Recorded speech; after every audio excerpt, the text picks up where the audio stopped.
It was only a matter of time, wasn't it, before the Chinese government decided to finish off cryptocurrency in mainland China once and for all.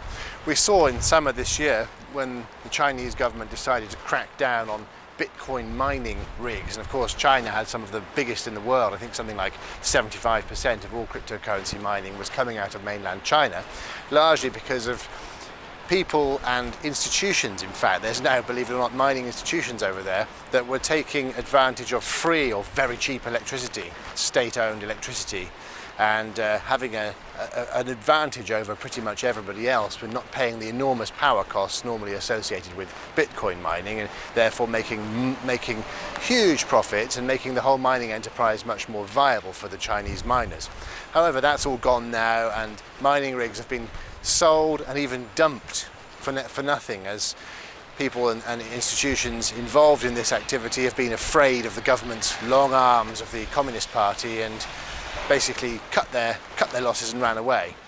Now today, the big news is that the government has stopped all the payment transfers in cryptocurrency in and out of China. So they really don't want to have anything to do with it. And actually the government put out a sanitized message saying that they don't view cryptocurrency as a genuine method of payment or as a currency. That's very much a typical kind of Communist Party, very anodyne way of trying to say what they're really doing is controlling their population so that they don't get any ideas about having blockchain related contracts and projects outside mainland China. Now, of course, what does that mean and why is that important? It's important because all of the cryptocurrency values and the blockchain projects haven't been affected one bit by this. You would have thought that mining would have got easier and there would be a downturn in the values, but it hasn't. The whole thing has stress tested cryptocurrencies. So what really we can learn here is that it's stress tested.